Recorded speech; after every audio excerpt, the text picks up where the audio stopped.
God spoke, "Lights, come out, shine in the heaven's sky, separate day from night, mark seasons and days and years, lights in heaven's sky to give light to the earth." And there it was. God made two big lights, the larger to take charge of day, the smaller to be in charge of night. And he made the stars. God placed them in the heavenly sky to light up earth and oversee day and night, to separate light and dark. God saw that it was good. It was evening. It was morning. Day 4. You know, as we get closer to Christmas, we always think of like the Star of Bethlehem. I was thinking the same thing. You know? And it's amazing. Like God made these. I still don't understand. I always think like, I mean, he's God. Why did he do that before he did the plants? But right away, right after he made the plants, he made the sun, which is, you know, helps the plants to grow, and lights up the day, and then the moon at the night, and the universe, and all the stars. I don't know, like, I just think he just probably had so much fun. And I was looking over that way because I have one picture hanging on the wall of all the stars and stuff like that I'm thinking of. You know, I looked at NASA website. And just as I thought about this, it's like, wow, you know, he made it's so beautiful out there in space. And I think God just loves to create beautiful, amazing things. And it's so vast and beautiful. So, I don't know, take time to take a minute and look up at the stars at night. You know, one thing, I think when I really started studying through the different days of creation, you know, like you mentioned, it wasn't even until day 4 that the sun and the moon was created.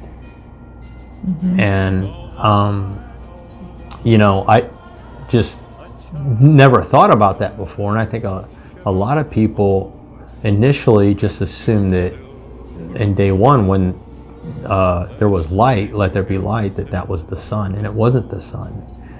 You know, the light of the world is Jesus, and if you don't know that's the truth. He is the light, and that was in the beginning. There was the light of the world. It was shown through Jesus Christ himself, the Word, and so it wasn't until day 4 that he created that sun and the moon. Which, interestingly, the moon helps a lot in the production of plant growth as well, and with the sustaining of the animals. You know, we have a lot of nocturnal animals that survive on that moonlight to help them get around.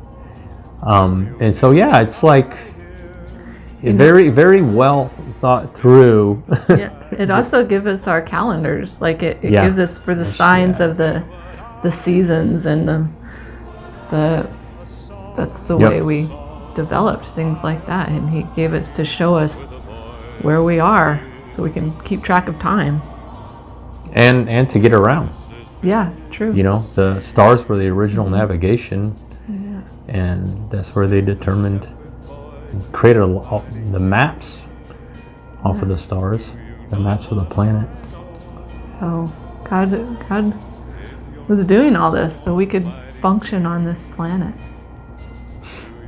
There's a lot. It is a lot. See, we're giving you guys a lot here with all these very basic scriptures, but a lot to think about and to contemplate.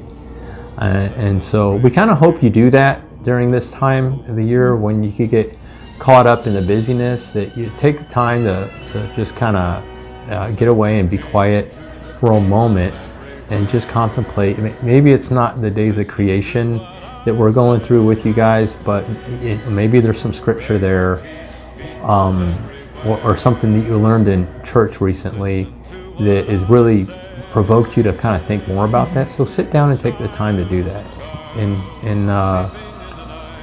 go through that. You know, don't let that go by without knowing more of what God's trying to speak to you right now. And take a deep breath and think about the stars. Merry Christmas. Merry Christmas. See you on day 5.